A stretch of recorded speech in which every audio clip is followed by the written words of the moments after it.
Hey, how's it going, guys? Jack and Matt here with the Toasty Bros, and today we have yet another Dell Alienware, and this one came out around 2014. We got a lot of fun facts along the way, but we're gonna see if it actually makes sense for the $300 and some change that we got it. And it is a small form factor Alienware. We haven't really taken a look at a lot of these. We did look at the Steam Machines one, which was very compact and also had a 960, ironically. But this one right here is small form factor, and I'm excited to see how well it holds up in today's titles. But before we do that, let's hear a word from today's sponsor. Today's video is brought to you by ProtoArc and their XK01 keyboard. ProtoArc creates optimized tech products with more flexibility than ever to suit both work and personal needs.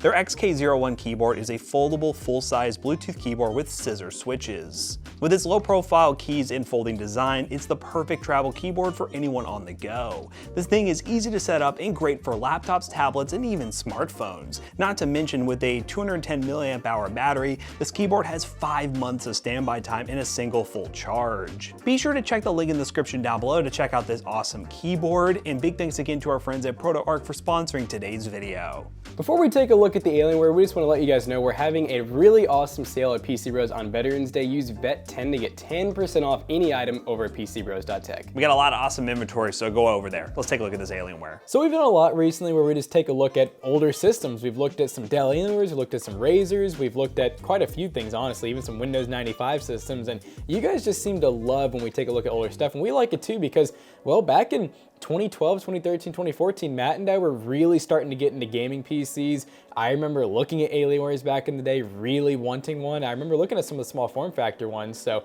I'm pretty excited. We have one of the more spec'd out models here that would have been over $1,300 when it came out, which is pretty insane to think about, but we got a pretty good deal on eBay, we think, so let's find out if we really got a good deal. Let's open it. Fun fact, a lot of packing peanuts are made with starch, so they taste like Cheetos. A pretty little spec'd out, literally little, Alienware. It's about the size of a Dell Optiplex, weighs a hell of a lot more. Like, Does it it is, yeah, I would guess this is probably close to 20 pounds. My God. Yeah, the usual Optiplex is like 10 to 15, I'd say. This is cool. Not exactly a great thing, but not a bad thing. So since it's small, we don't get a standard power supply. We actually get a power brick, so that means your power supply is outside of the build. 329 watts, give or take. And yeah, you basically just plug in this big DC barrel jack, which that's a lot of wattage to possibly be pushed through one of these in my opinion, but hey, you know, it's doable. So I'm gonna show you guys the back where that plugs in. So that would plug in right down here to this tiny little, I guess you could call it sort of power supply. And then we do in fact have a full-size 960 that I think is probably transferable. We'll check once we get into the system. It kind of looks like towards the bottom, it could be a little proprietary. Oh no, you know what, it's upside down, that's what it is. This is the top here. But it does have 5 display outs, which is pretty cool. We have a SPDIF port. What even is that? Isn't that like an audio port? Yeah, everyone says like some sort of audio port. It's an Alienware audio port. We have a blocked off video connector because you could have gotten these without any graphics. 4 USB 3s, 2 USB 2s, and Ethernet, all the extra audio jacks that a typical computer has. On the front side here, we have some, I don't even know what language this is. It might just be Alienware. Alienware language, Alien technology. We have a DVD drive that could be a Blu-ray player because back then that was kind of popular. 2 more USB 3s, and then we have dual audio jacks for headphones and microphone. Kind of cool design. It's on both sides where you just have this, I guess you could, it's not really see-through. I don't think you can see inside the case. We'll find out. I'm assuming it's just like a acrylic LED strip kind of built into there, but it's pretty basic. It's very creaky. I feel like every time I move, you can just hear a lot of plastic. Yeah, hear it like breaking, but let's see how we get into this thing because that's what I'm curious about. Jackson's opened this thing up. I'm gonna go ahead and talk about some of the key specs here. The one that we have right here is an Alienware X51-R2 with an i7 4790, 8 gigs of RAM, 2 terabyte hard drive. Should come with an SSD, which we think is an upgraded feature we'll just talk about here in a second, and a 962 gig. What's that? I think it's a product key. Oh, that's interesting. So the X51 model did start at $699. It started with a 4th Gen i3, 6 gigs of RAM, and a 1 terabyte hard drive, and a GTX 745, which is a graphics card I really only have ever seen in Alienwares. It's a pretty budget GPU, but back then it probably would have been okay. I just love that. I'm reading all this and Jackson's really struggling to open this right now. There's just no clear way to open this. I feel stupid. I've never had a build that I just don't see how it opens. Yeah, that was difficult. I'm not even gonna remember how to get it back on, but I think I had to pull up and out or And something you like had that. to unplug something. Yeah, Alienware's done this with every single one. They have these, you know, strips or like LED panels, and then they'll have a connector, so we have to remember to plug that back in. Normally it's magnetic though, so like, I don't know. Normally it is kind of fancy where it has the pins, but they're pretty compact in this. Our 960 is on a riser card. So it's actually plugged into the main PCI lane there, but then it's basically like, it's like the equivalent of when people want to vertically mount a GPU. That's what this is pretty much. It looks like we have dual channel. I really don't want to open too much on this because it's like, everything's I feel so like compact. this right here should just go. I mean, do we want to, if we want to open, I'll do it. But if, okay, all right, say it, because I might need to do some This is commitment. destruction here. Oh, so here comes the GPU.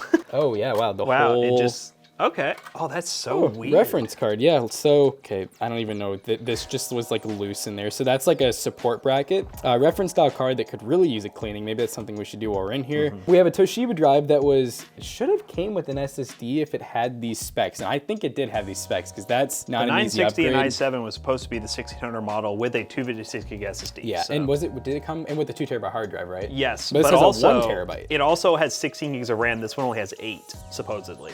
So the RAM and the storage are Now slightly that I'm different. in here, I can actually just get the RAM out and we'll see. All that right, 4? yeah, 4 gig, and it's I think Micron. So yeah, 4 gig stick. It is just going to be DDR3 since it's 4th gen. Yeah, motherboard's cool. It's tiny. It's actually a mini ITX board. That's a weird connector. That's for the speaker. No, that's the CMOS battery. Yeah, I mean, it Maybe it is doesn't look transferable, I'm too just far. being- I mean, there's a 24 pin. Oh wait, this is kind of weird. Or is that just USB? It could be one of those where like the only thing that's weird is the front panel. Yeah, you're right. I can see the front panel is right over here, and it is in fact weird. It's 2-prong, and it's like not a normal. It's, you know, a weird plug. So there's a whole nother board, like for like maybe power distribution. I bet that's Maybe. what it is. It's Yeah, I don't- it's like all the power connectors are going into that. Where here's our 12-volt connector coming in. It goes through that and then goes to this board. It's definitely a cool system that is slightly upgradable. The thermal paste is probably gross. You know, at this point while we're in here, we might as well show you guys how to do some basic cleaning. So, what do you want to do first? Do we blow out or do we thermal pasta first? I think we should blow it out. That was easy enough. Sometimes cleaning takes a lot longer. It's not exactly the greatest clean job. Some of it we're just gonna have to wipe off by hand, but let's go ahead and get off this heat shroud. Oh man. Ooh, yeah, she needed it. Now there is one advantage. We got the copper on there, so got that's the definitely, slug. yeah, nice little heat dissipation advantage. But let's make sure we got the right CPU while we're in here. Dub. The i7-4790. We got the Wow, but top it of the wasn't line, bad. baby. Probably went way too much in the thermal paste. Not way too much, but I probably would do a little less than I just did. You know, more is better than less in my opinion when it comes to thermal paste. Let's go to the next one. That's engineering. Okay, so that Breaks off goes the entire connector. behind, our connectors on, our screws lined up. All right, let's get our shroud back on. Yeah, I decided just to, I don't even understand this piece. I mean, I'm feeling the graphics card and it's not moving, so it's good. We'll find out how vital it is. Yeah, all right, let's plug in our RGB or whatever the heck this connector is even called. Kind of shove it back in there. I think it slid like backwards from how it's, I did There we it. go. Oh, look at that. I did it. All right, we're gonna go ahead and bring it over to our benchmark station. If it works, you'll see benchmarks. If it doesn't work, we'll be right back. All right, guys, we're playing Apex Legends on pretty much low settings, and we're at 1920 by 1080. And, you know, the 960 is definitely showing its age as well as that 4th gen i7. Obviously, if either one were paired with newer parts, that might be a little better, but this just definitely makes sense for the build. Ooh, I nice. got those robo arms.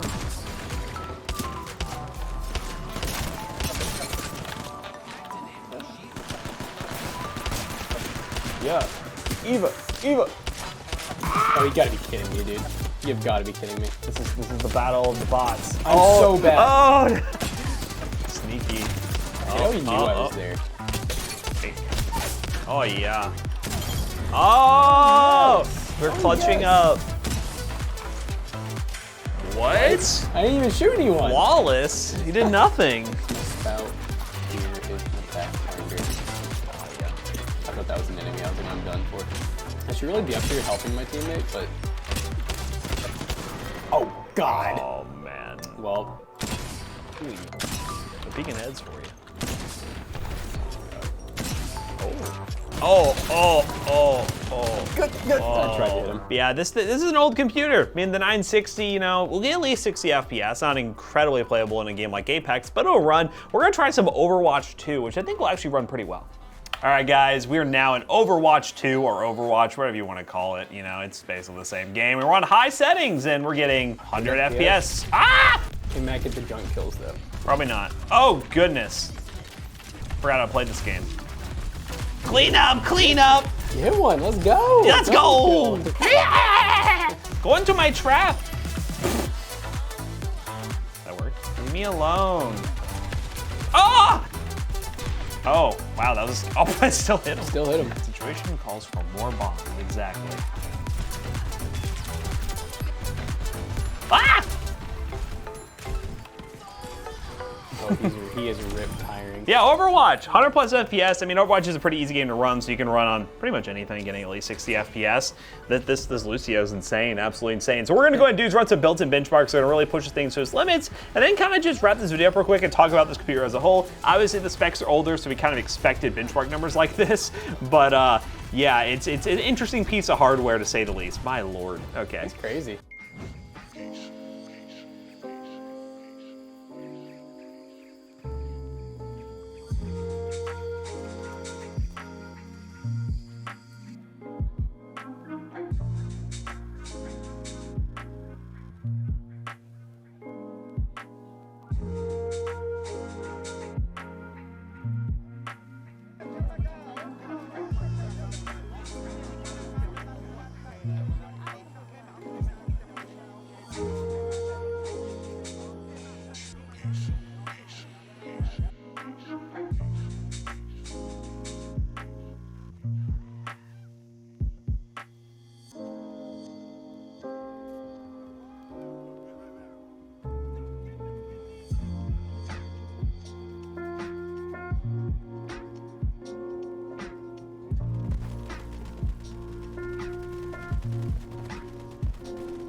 All right, guys, we just got done benchmarking this Alienware, and you know, overall my thoughts on it are, it's not the most prettiest Alienware we've had. We've had some really, really cool looking like full-size towers that look insane that are only a little bit more expensive. But I will say in terms of like the specs, the performance, the small form factor, it did a pretty good job at around $300. The only thing I would really suggest doing is throwing an SSD in this thing because it took us over a day to download all the games, even with gigabit internet. Yeah, this is just an interesting, well, take on what Alienware has done with small form factor PCs. I don't really see much of these anymore from them, but it's really cool to see that they did make these. And as we mentioned at the beginning of this video, we really wanted something similar to this when we were younger. So it's really cool to do a trip down memory lane to see how it performs today. But if you want to do some shopping for an Alienware PC, we'll leave a link down below, being an affiliate link to eBay, and it will help us out. It's just gonna be a general search because you're not gonna be able to find these things from one seller. You're gonna have to actually do some hunting for them, but it is still pretty cool to see that this compact PC can kind of hold up in games in 2022. So as always, we hope you guys enjoyed today's video. If you did, check out our other two YouTube channels and also our twitch.tv/toastubers where we do monthly giveaways. And do not forget to like, comment, and subscribe. And we'll see you guys in the next one. Goodbye. Don't forget, guys, use code VET10 on Veterans Day to get 10% off any of the PCs and other laptops and tablets over at PCBros.tech. PCBros.tech is where we sell gaming PCs, gaming laptops, and so much more. And as Jackson mentioned, on Veterans Day, we'll be doing VET10 to save 10% on whatever computer, device, or anything you want over at PC Bros. And you better take advantage of that deal. See you guys later. Goodbye.